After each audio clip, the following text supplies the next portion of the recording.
4 million views on the TikTok, 100k and 300k. 1.3 million views lifetime on YouTube. And that's on another channel.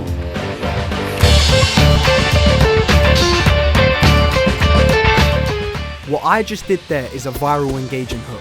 That's going to be one of the first points I'm going to be talking about in today's video. But before we get to that, if you want to be a content creator and you want to learn the ropes of how to blow up, then there's quite a few techniques that you need to understand in order to make a video go viral. A lot of people don't think too deeply into the psychology of making videos. However, there is a lot of things that will make you click a video and make you watch a video. If you want to rake in the big views and the big wad of cash that these big channels bring in, then I want you to listen up and watch till the end of the video.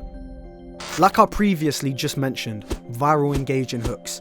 This is a crucial thing that you need to have in your locker. You might see a lot on short form content. Some people will say the most outrageous thing that will make you have to watch until the end of the video. Some people might flex money and they might say how they made this much money in this amount of days, or they might say some crazy things in order to catch your attention. And the chances are they do. However, this isn't the only thing that you need to know in order to go viral. Another thing that you need to understand is attention span. And there's a couple of sub points to do with attention span, but the first thing I'm going to talk to you about is video pacing. This is absolutely crucial for your video's performance. Now, if you don't know what video pacing is, more or less, when you go on short form content, you will see it is extremely fast paced. The reason why they do this is to make you watch till the end of the video. And for long form videos, some people do go really fast paced. However, it's not something I would recommend for YouTube. We're going to focus more on short form, so I want you to learn what J-cuts are. If I can break it down in a simple explanation, it's more or less overlapping the videos to cut out the dead space, for example breaths. And it looks a little bit like this. Very quick editing tip for beginner editors. There's something called J-cuts and L-cuts. I did that backwards from my perspective.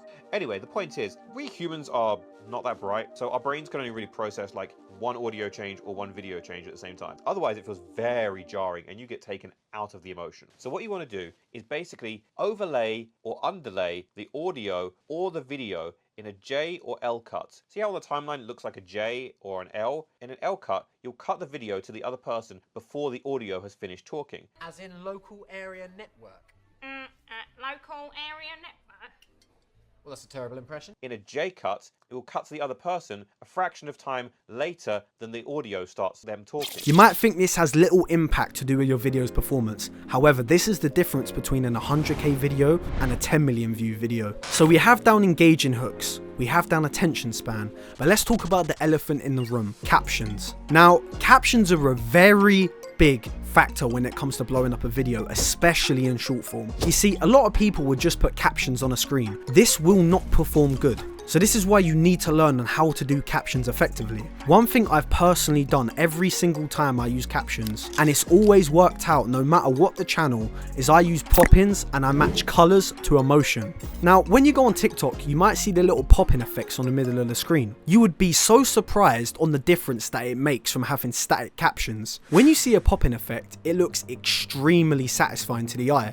All that does is it pings off dopamine receptors in your brain, and that's why you will watch until the end of the video. Now, this video doesn't have captions because it's a long form, so I hope your attention span's big enough to even get to this point. But as I just mentioned, matching color to emotions, this is another crucial thing that you need to know. For example, if I say money, it will be green. If it's happy, it will be green. If I say something bad or sad, it should be red. If it's neutral, it will look yellow. These are the things that also matter heavily when it comes to doing your videos. A lot of people tend to overlook this, but if you look at these videos, these are some of the most highest performing videos on the platforms. This one's a little bit different. This one only applies to long form, and I see it so much and it's so painful to see.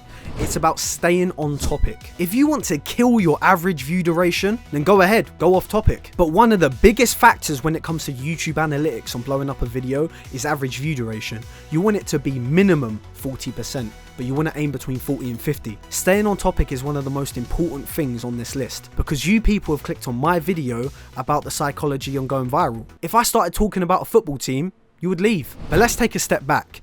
You want people to click on your videos if you're posting on YouTube.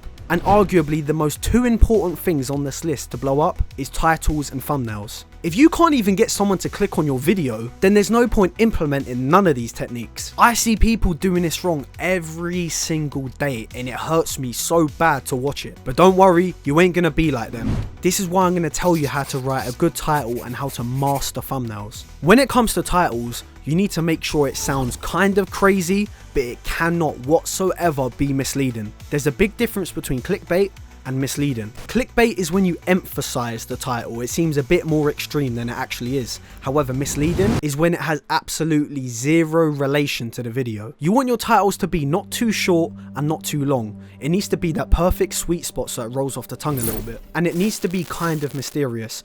You want people to question as to why they want to click on this video. As an example, a video that's on my channel, the 19-year-old fraud who stole millions. One of the highest performing videos on my channel, and it's not hard to see why. You see, I don't actually know the exact figure that kid stole, but I know it was in the 100,000s, could potentially be in the millions. But the fact is, he stole money, he's a fraud, and that's why I could emphasize the millions. However, that wasn't the only key factor as to why that video blew up. So we need to talk about thumbnails. There's a lot of different things that go into it, and there's a lot of different ways that you can do it. So the first thumbnail method is depth of field.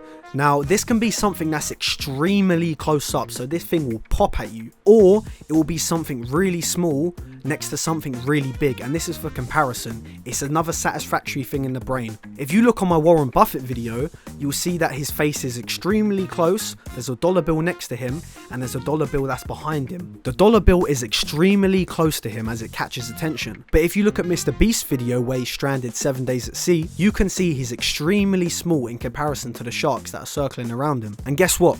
272 million views. However, this point is the nail in the head to master thumbnails. It's called the 3-step rule. More or less what a 3-step rule is you need 3 main things in the thumbnail. So if you look at near enough every single good YouTuber that's on the platform, you'll see that there's 3 things going on. It'll be his face, some text, and something else. In the same video I just mentioned, the Mr. Beast, it has him, the sharks, and text. And one of the best examples for the 3-step rule is a YouTuber called Ryan Trahan. And when you filter his videos to the most popular, every single one of them will have the 3-step rule. But before you go, the 3 steps that you can implement to help this channel is like, comment, and subscribe. Thank me later.